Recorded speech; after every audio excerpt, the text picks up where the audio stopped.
It's Brian Preston, the Money Guy.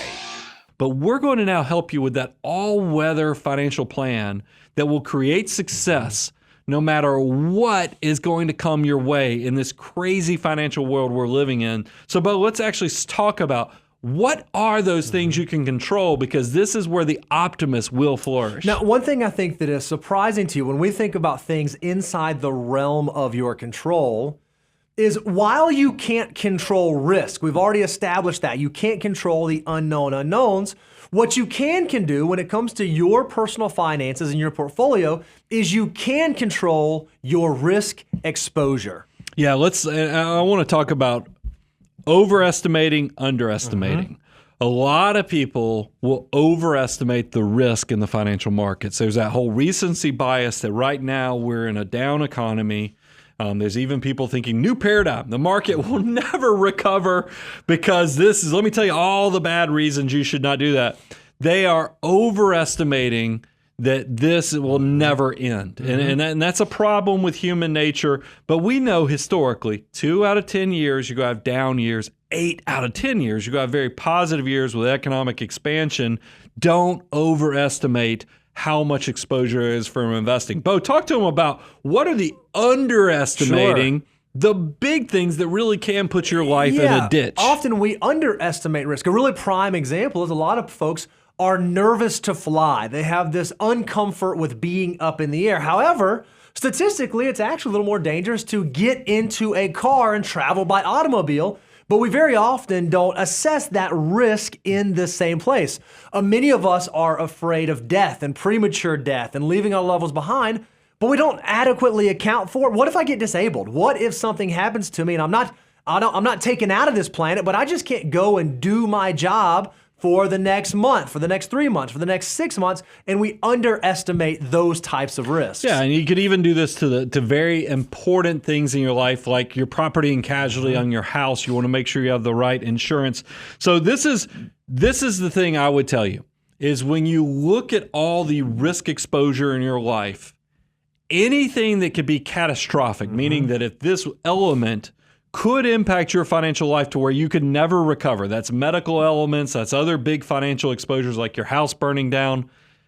You can't control if these things will happen to you, but you sure can control if you go buy insurance to eliminate that risk from putting your financial life in the ditch that you can never recover. But maybe it's not the big catastrophic losses you're worried about. Maybe you're worried about smaller things, like what if we have medical bills that pop up that I need to pay for out of my pocket? Or what happens if I get into a car accident and it's my fault and I have to replace it? Or what happens if I just want to fill in the blank? One of the best ways that we can account for that risk is by making sure that we have an appropriate emergency reserve in place. Yeah, and then I love, because we can't help but talk about investments. This is the Money Guy Show.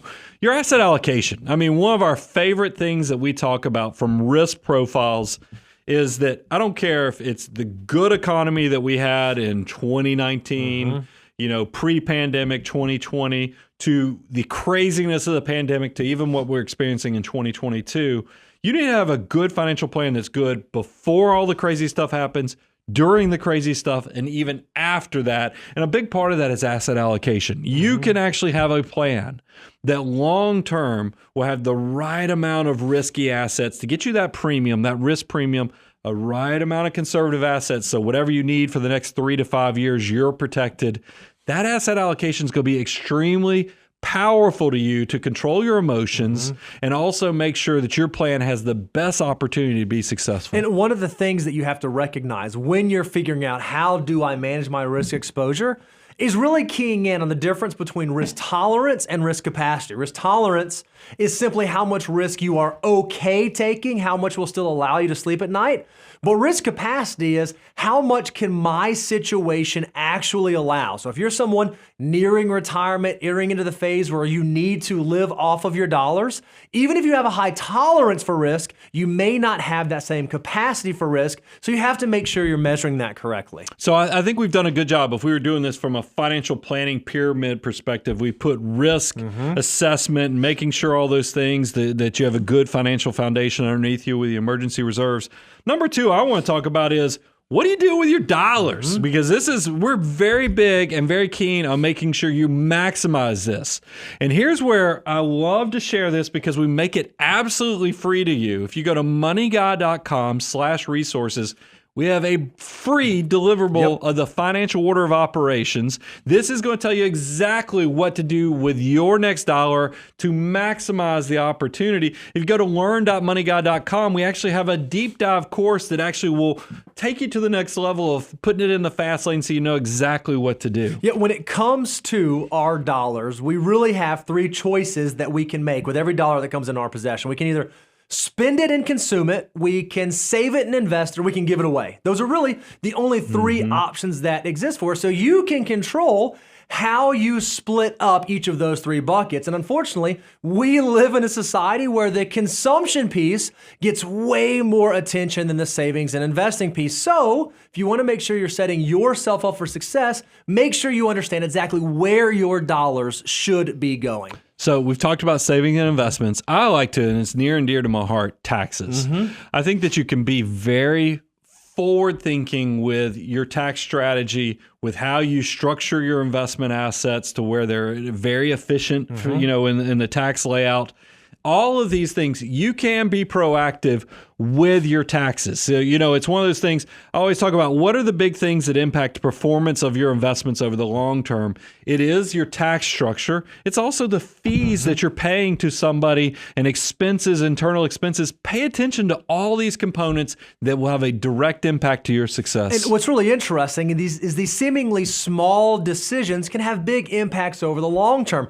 When you think about controlling your taxes, it may be something as simple as, do I do pre-tax 401k contributions? Or do I do Roth 401k contributions? Well, when you're making that decision, you are choosing to control some piece of your tax life inside of your financial picture. When you buy investment funds, if you're choosing to buy actively managed funds versus low-cost indices, you're making a choice around what you're paying in fees and expenses. So make sure you recognize where your onus of control exists in your portfolio and make decisions that are ultimately moving you towards your long-term goals.